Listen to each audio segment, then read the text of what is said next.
Halo Sobat YouTube, Assalamualaikum warahmatullahi wabarakatuh. Sobat YouTube sekalian, selamat datang kembali ya.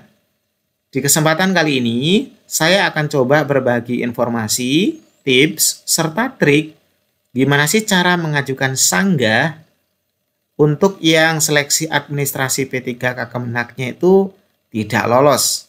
Simak infonya di video ini hingga akhir, supaya sobat nanti tidak gagal paham ya. Kenapa? Karena nanti saya akan coba memberikan tips mengajukan sanggah dengan baik dan benar, sekaligus gimana cara melampirkan dokumen ataupun sebuah bukti yang bisa menunjang keberhasilan daripada sanggahan kita. Untuk itu sobat, jangan lupa bantu support channel kami dengan klik tombol subscribe serta di-share di media sosial sobat sekalian. Ya udah sobat, sebelum masuk ke poin penting ini, langkah pertama kita lihat dulu kira-kira apa saja yang perlu disiapkan untuk melakukan ajuan sanggah ini. Berikut ini adalah langkah-langkah penting yang perlu sobat ketahui. Sobat YouTube sekalian, untuk mengajukan sanggah terhadap hasil seleksi P3K, Anda itu harus mengikuti beberapa tahapan tertentu. Kurang lebih seperti ini ya. Nah, sobat itu baca dulu dan pahami peraturan yang berlaku. Di sini adalah juknis, jadi nanti kita akan lihat juknis ya. Pastikan Anda memahami seluruh peraturan dan prosedur yang ditentukan oleh pihak penyelenggara. Khususnya di sini adalah Kemenak atau Kanwil ataupun Kementerian Agama plus yang BKN ya, karena mereka satu kaitan di poin ini. Terus, persiapkan dokumen yang diperlukan. Dokumen yang diperlukan biasanya berupa bukti-bukti yang dapat mendukung ya, mendukungnya sulit sekali ngomongnya. Mendukung sanggahan Anda, seperti bukti kelengkapan berkas, bukti keabsahan tes, dan lain-lain. Nomor 3, ajukan sanggahan secara tertulis, jadi nanti ditulis sanggahannya. Maksudnya kita nggak perlu nulis di kertas ya, nanti nulisnya di form yang disediakan. Anda harus mengajukan sanggahan Anda secara tertulis kepada pihak yang menyelenggarakan seleksi. Nanti kita akan coba langsung terapkan ya. Terus habis itu kita ajukan, kemudian kita tunggu keputusan. Pihak penyelenggara seleksi akan memeriksa sanggahan. Kemudian jika tidak puas dengan keputusan, Anda dapat mengajukan banding. Nah ini nggak perlu dilakukan karena saat ini kita nggak perlu mengajukan banding lagi. Kalau seandainya ditolak ya, tapi mudah-mudahan bisa langsung diterima. Nah, perlu diingat bahwa sanggahan harus diajukan dalam waktu yang telah ditentukan oleh pihak yang menyelenggarakan seleksi dan harus diajukan dengan baik dan benar. Jadi di sini ada beberapa poin penting. Yang pertama, kita harus membaca dan memahami peraturan yang berlaku. Kemudian sobat itu menyiapkan dokumen yang diperlukan, yaitu dokumen pendukung. Oke, sekarang kita akan coba siapin dokumen pendukungnya seperti apa aja ya. Nah, sobat, dokumen pertama yang perlu kita siapin pada saat sobat itu ingin mengajukan sanggah, misalin ya ini ya, adalah juknis. Nah, di sini kita tandai terlebih dahulu, misalin ada kaitannya sama pelamar lainnya. Nah, pelamar lainnya ini sobat tandain, ini terkait bahwa pihak swasta itu masuk di dalamnya. Harusnya pihak swasta itu nggak boleh langsung dianggap gugur.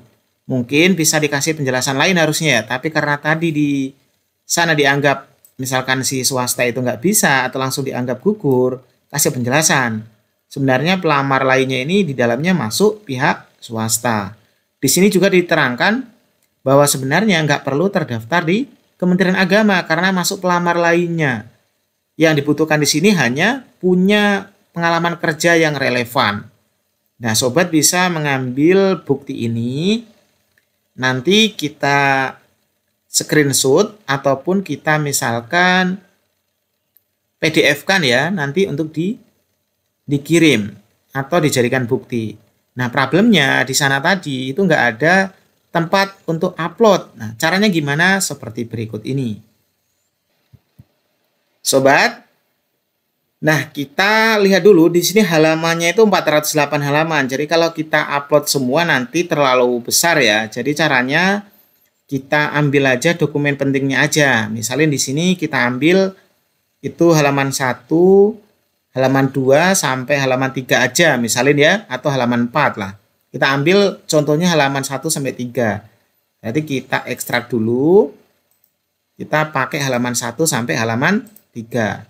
Di halaman 1 sampai dengan 3 kayak gini, terus kita oke.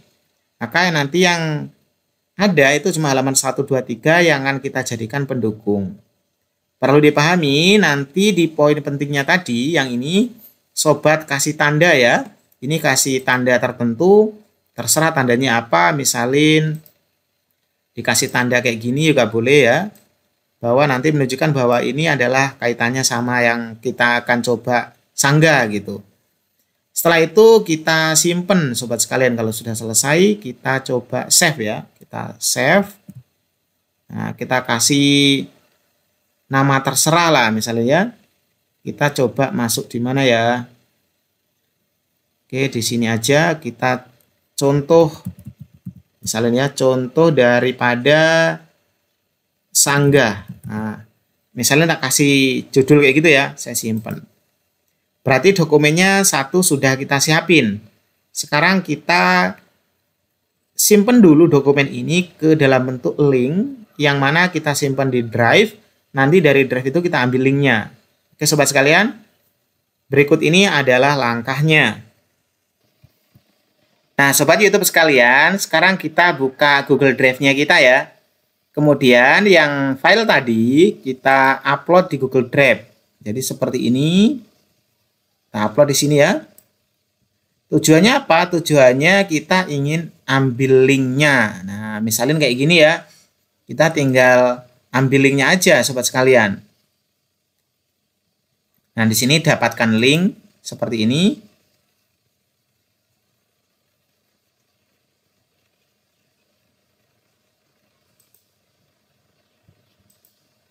Nah, misalnya kayak gini ya. Kemudian kita klik salin link. Nah, linknya ini nanti kita bisa tempelin di bagian ini. Misalkan kita ajukan sanggah. Wah, jaringannya habis hilang ya sobat. Tunggu sobat ya. Saya coba login ulang ya. Nah, sobat sekalian, sekarang kita coba klik ajukan sanggah ya. Kita klik kayak gini. Nah, di sini kita besarin aja. Di sini bisa dilihat, kita bisa ibaratnya mengetik kalimat yang penting di sini. Jadi, silakan sobat ketikkan kalimat-kalimat penting yang isinya harus benar, realistis, dan tidak mengada-ngada. Jelasin saja alasan sobat yang bisa membuktikan bahwa sobat itu nanti bisa diterima sanggahnya. Nah, setelah dijelasin, sobat itu nanti kasih keterangan berikut bukti pendukungnya ya. Misalnya gitu ya, bukti pendukungnya. Misalnya seperti itu, kemudian di bawahnya sobat kasih misalkan linknya gitu ya. Link dokumen tadi. Nah, sobat sekalian, di atas tadi itu sobat udah jelasin ya kalimat-kalimat pendukung ya. Nah, di bawah ini baru linknya tadi kita tempelin di sini. Misalnya kayak gini. Pastel. Bisa ya? Coba ya kita kembali dulu, kita copy lagi yang tadi. Kayaknya tadi udah nggak ke copy ya. Oke, kita kembali dulu sobat sekalian. Nah, link yang tadi kita salin lagi ya sobat. Kita klik salin link. Nah, ini linknya udah tersalin ya. Oke, kemudian kita kembali lagi ke tempat yang tadi. Nah, sobat, kita cek dulu di sini ya. Linknya tadi benar-benar sudah ada atau belum. Misalnya kita cek di sini, kita pastel. Nah, ini linknya sudah ada ya. Tapi linknya ini terlalu panjang sobat. Kita pendekkan lagi linknya ini.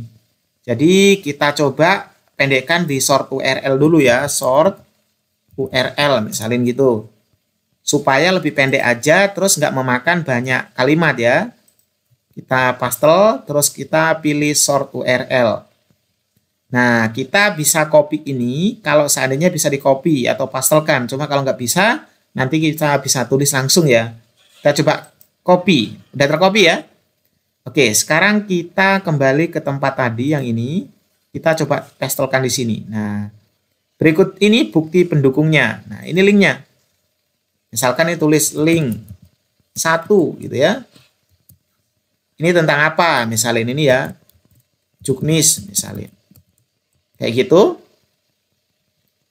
Terus kemudian misalkan masih ada link berikutnya ya, sobat tambahin di bawahnya, sobat tambahin di bawahnya. Jadi nanti ketika pihak verifikator lihat, nah ketika baca kalimat doang yang sobat tulis tadi di sini udah banyak gitu, kadangkala bener nggak sih yang diomongin kan gitu biasanya ya. Mana buktinya? Nah dengan ada link bukti ini, ketika diklik nanti muncul buktinya. Nah buktinya itu bisa kira-kira mereka lihat, oh ternyata benar nih buktinya, misalnya kayak gitu ya. Tapi perlu dipahami bahwa langkah-langkah seperti ini belum tentu menjamin diterima atau tidaknya.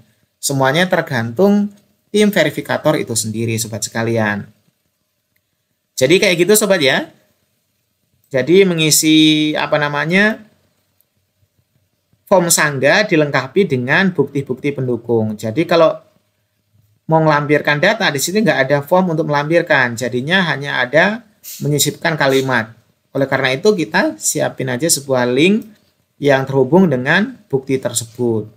Sehingga nanti ketika tim verifikator melihat buktinya, mungkin saja dapat dipertimbangkan lagi. Nah, kalau sudah, tinggal contreng saja, kemudian langsung diakhiri proses. Tapi sebelumnya cek baik-baik memang sudah benar-benar sesuai semua atau belum ya.